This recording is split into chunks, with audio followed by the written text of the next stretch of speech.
kita hormati proses yang sudah berjalan. Kita hormati independensi KPK. Yang jelas, saya sebagai pembantu Presiden mendukung penuh komitmen dari Bapak Presiden untuk memberantas korupsi di negeri ini. Ya, yuk kita lanjut ke rumah sakit. Siap. Makasih. Ya, saya sangat mengapresiasi kerja baik dari KPK dan kita semua harus menghormati proses hukum yang ada. Pak, ini kan nama Bapak di bawah apa namanya disebutkan karena Pak Noel sendiri kan dulu relawan Bapak. Benar. Terus gimana Pak? Tanggapannya Pak? Ya, ikuti proses hukum yang ada.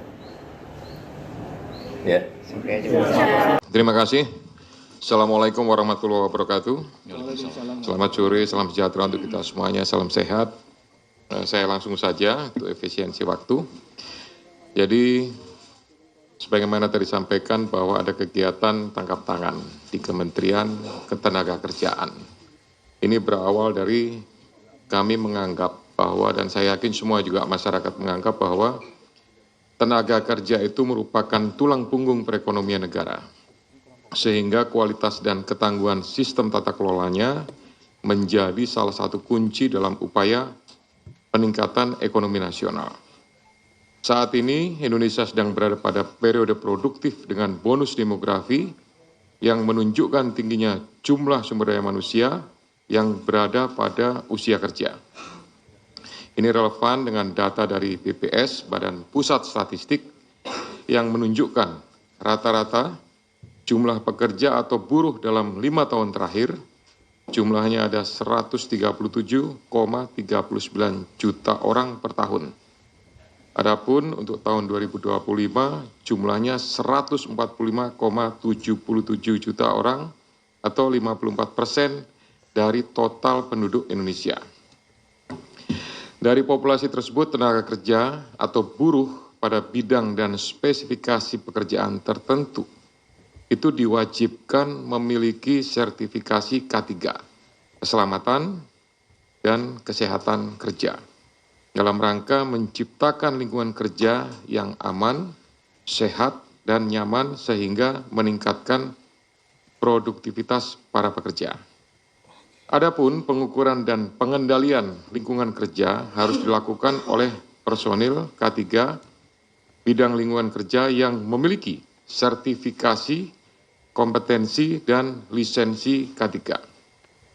Ironinya, ketika kegiatan tangkap tangan, KPK mengungkap bahwa dari tarif sertifikasi K3 yang sebesar Rp275.000, tapi fakta di lapangan menunjukkan bahwa para pekerja atau buruh harus mengeluarkan biaya hingga Rp6 juta karena adanya tindak pemerasan dengan modus memperlambat, mempersulit, atau bahkan tidak memproses permohonan pembuatan sertifikasi K3 yang tidak membayar lebih tersebut.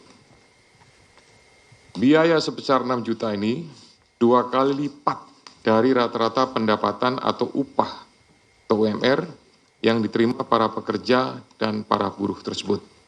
Oleh karena itu, penanganan perkara ini sekaligus sebagai pemantik untuk upaya pencegahan korupsi pada sektor ketenagakerjaan yang lebih serius ke depannya, agar pelayanan publik dapat terselenggara dengan mudah, cepat, dan murah, sehingga tidak merugikan masyarakat sebagai pekerja atau buruh sekaligus mendukung peningkatan ekonomi nasional. Saya lanjutkan dengan penjelasan tentang kegiatan tindakan penyelidikan atau tangkap tangan yang sudah dilakukan oleh Kedeputian Penindakan. Yang pertama bahwa kegiatan tangkap tangan ini bermula dari laporan pengaduan masyarakat yang diterima KPK. Hal ini sekaligus sebagai bentuk kontribusi konkret dan dukungan publik dalam pemberantasan korupsi. Dari informasi yang dihimpun tersebut, pada hari Rabu dan Kamis, tanggal 20 dan 21 Agustus, tim KPK kemudian bergerak secara paralel di beberapa lokasi di wilayah Jakarta dan mengamankan sejumlah 14 orang, yaitu Saudara IBM, selaku Koordinator Bidang Kelembagaan dan Personil ketiga tahun 2022 sampai dengan 2025. Kemudian GAH atau GAH, Koordinator Bidang Pengujian dan Evaluasi Kompetensi Keselamatan Kerja tahun 2022 sampai dengan saat ini. SB, Subkoordinator Keselamatan Kerja, Direktorat Bina K3 tahun 2020 sampai dengan 2025. AK, Subkoordinator Kemitraan dan Personil Kesehatan Kerja tahun 2020 sampai dengan sekarang. IEG, Wakil Menteri Ketenagakerjaan tahun 2024 sampai dengan 2029. FRZ, selaku Dirjen Binwasnaker dan K3 pada atau sejak Maret 2025 sampai dengan sekarang. HS, Direktur Bina Kelembagaan tahun 2021 sampai dengan Februari 2025. SKP, Subkoordinator, kemudian SUP, Koordinator juga, kemudian ada TEM, ini adalah pihak PT, perusahaan jasa PT Chem Indonesia, kemudian MM dari perusahaan jasa juga PT Chem Indonesia, dan Direktur Bina Kelembagaan tahun 2021. Yang lainnya karena tidak terkait maka tidak dilakukan pemeriksaan. Selain itu tim juga mengamankan barang bukti yang diduga terkait ataupun yang merupakan hasil dari tindak pidana ini, yaitu 15 unit kendaraan bermotor roda 4 dengan rincian 12 unit dari IBM, 1 unit dari SB, 1 unit kendaraan roda 4 dari SB, yang 12 unit tadi juga roda 4, kemudian 1 unit roda 4 dari HS, 1 unit roda 4 dari GAH. Kemudian 7 unit kendaraan bermotor roda 2. 6 unit kendaraan roda 2 diamankan dari IBM dan 1 unit kendaraan roda 2 diamankan dari IEG.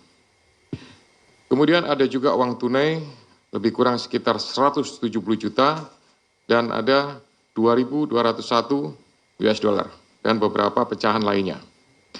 Barang bukti tersebut dari pihak-pihak yang diamankan dalam kegiatan tangkap tangan ini jumlahnya cukup banyak dan mempunyai nilai yang cukup tinggi. Hal ini relevan bahwa praktik dugaan pemerasan ini sudah terjadi sejak beberapa periode waktu sebelumnya, diperkirakan dari tahun 2019 sampai dengan saat ini. Adapun konstruksi perkaranya, atas penerimaan uang dari selisih antara yang dibayarkan oleh para pihak yang mengurus penerbitan sertifikat K3 kepada perusahaan jasa K3 atau PJK3 dengan biaya yang seharusnya sesuai dengan tarif PNBP, kemudian uang tersebut mengalir ke beberapa pihak, yaitu sejumlah 81 miliar. Dengan rincian nanti akan didetailkan. Pada tahun 2019 sampai dengan 2024, IBM diduga menerima aliran uang sejumlah 69 miliar melalui perantara. Uang tersebut selanjutnya digunakan untuk belanja, hiburan, DP rumah, setoran tunai kepada GAH, HS, dan beberapa pihak lainnya, serta digunakan untuk pembelian sejumlah aset seperti beberapa unit kendaraan roda 4 hingga penyertaan modal pada 3 perusahaan yang terafiliasi PJK3. Kemudian GAH diduga menerima aliran uang sejumlah 3 miliar dalam kurun waktu 2020 sampai dengan 2025 yang berasal dari sejumlah transaksi, di antaranya setoran tunai mencapai 2,73 miliar, transfer dari IBM sebesar 317 juta, dan 2 perusahaan di bidang PJK3 dengan total 31,6 juta.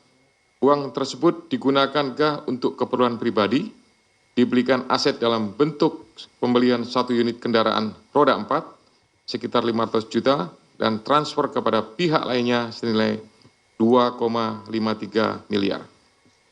Kemudian SB diduga menerima aliran dana sejumlah 3,5 miliar pada kurun waktu 2020 sampai dengan 2025 yang diterimanya dari sekitar 80 perusahaan di bidang PJK3. Uang tersebut digunakan untuk keperluan pribadi, diantaranya transfer ke pihak lain, belanja, hingga melakukan penarikan tunai sebesar 291 juta. Kemudian AK diduga menerima aliran dana sejumlah 5,5 miliar pada kurun waktu 2021 sampai dengan 2024 dari pihak perantara. Kemudian sejumlah uang tersebut mengalir kepada pihak penyelenggara negara, yaitu IEG, sebesar 3 miliar pada bulan Desember 2024. Kemudian FAH dan HR sebesar 50 juta per minggu.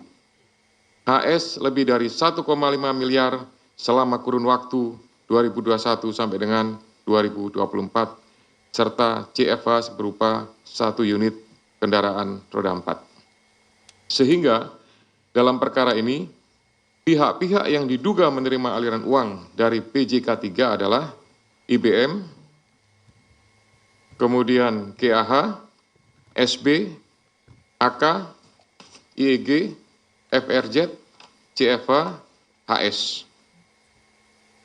KPK selanjutnya melakukan pemeriksaan secara intensif dan telah menemukan sekurang-kurangnya 2 alat bukti yang cukup.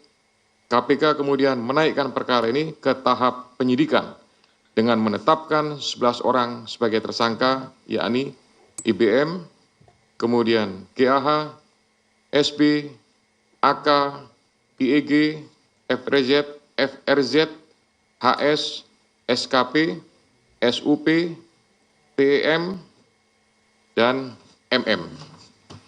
KPK selanjutnya melakukan penahanan terhadap para tersangka untuk 20 hari pertama terhitung tanggal 22 Agustus sampai dengan 10 September 2025 di Rumah Tahanan Cabang KPK Gedung Merah Putih. Atas perbuatannya, para tersangka dipersangkakan pasal 12 huruf E dan atau pasal 12 huruf B besar Undang-Undang Nomor 31 Tahun 1999 tentang Pemberantasan Tindak Pidana Korupsi, sebagaimana telah diubah dengan Undang-Undang Nomor 20 Tahun 2001 Yunto Pasal 64 Ayat 1 KUHP, Yunto Pasal 55 Ayat 1 ke 1 KUHP. Demikian penjelasan pointer atau beberapa hal rangkaian daripada kegiatan tindakan penyelidikan tertangkap tangan. Sudah kami tetapkan semuanya. Jadi saya tambahkan ini merupakan sebuah keprihatinan sebenarnya. Ya, aslinya seperti itu.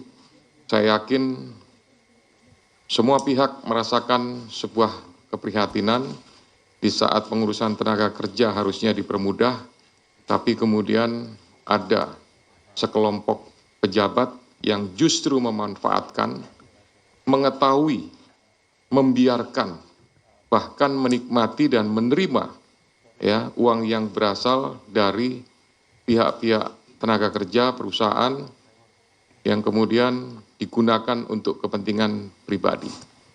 Ya, kami berharap tentunya dengan proses penegakan hukum ini akan membawa dampak, akan menimbulkan pengaruh ya terhadap semua pihak. Terutama kami juga berharap semua kementerian yang memberikan pelayanan publik, melakukan proses perizinan, ya, itu para menterinya paling tidak campur tangan dan turun tangan untuk melakukan kegiatan pengawasan, ya, sehingga tidak terjadi praktek-praktek yang dapat merugikan masyarakat. Selanjutnya saya kembalikan kepada Jubir, silakan. Terima kasih Pak Ketua yang telah menjelaskan secara lengkap terkait kronologi. Oke,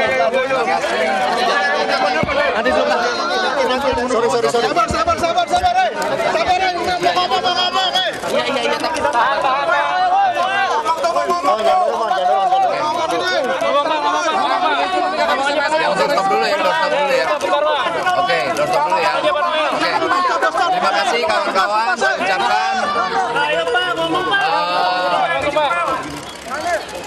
saya ingin sekali pertama saya meminta maaf kepada Presiden Pak Prabowo. Kedua, saya minta maaf kepada anak dan istri saya.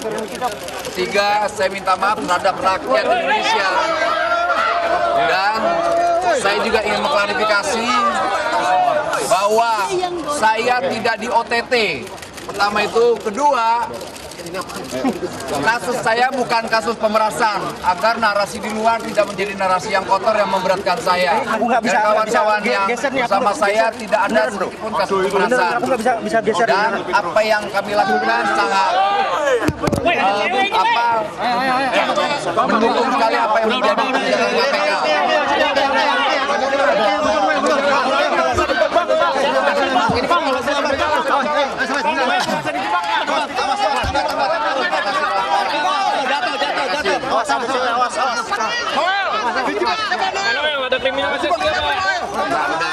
Bismillahirrahmanirrahim. Assalamualaikum warahmatullahi wabarakatuh. Saya Prasetyo Adi, Menteri Sekretaris Negara. Dalam hal ini ingin menyampaikan berkenaan dengan perkembangan terhadap kasus yang menimpa Saudara Emmanuel Ebenezer yang pada sore hari ini tadi telah ditetapkan sebagai tersangka oleh Komisi Pemberantasan Korupsi. Baru saja untuk menindaklanjuti hal tersebut, Bapak Presiden telah menandatangani keputusan Presiden tentang pemberhentian Saudara Emmanuel Ebenezer dari jabatannya sebagai Wakil Menteri Tenaga Kerja. Selanjutnya kami menyerahkan seluruh proses hukum untuk dijalankan sebagaimana mestinya, dan kami berharap ini menjadi pembelajaran bagi kita semuanya, terutama bagi seluruh anggota Kabinet Merah Putih dan seluruh pejabat pemerintahan untuk sekali lagi benar-benar Bapak Presiden ingin kita semua bekerja keras, berupaya keras di dalam memberantas tindak-tindak pidana korupsi.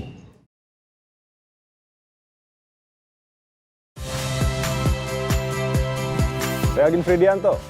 Saksikan terus program-program Kompas TV melalui siaran digital, pay TV, dan media streaming lain.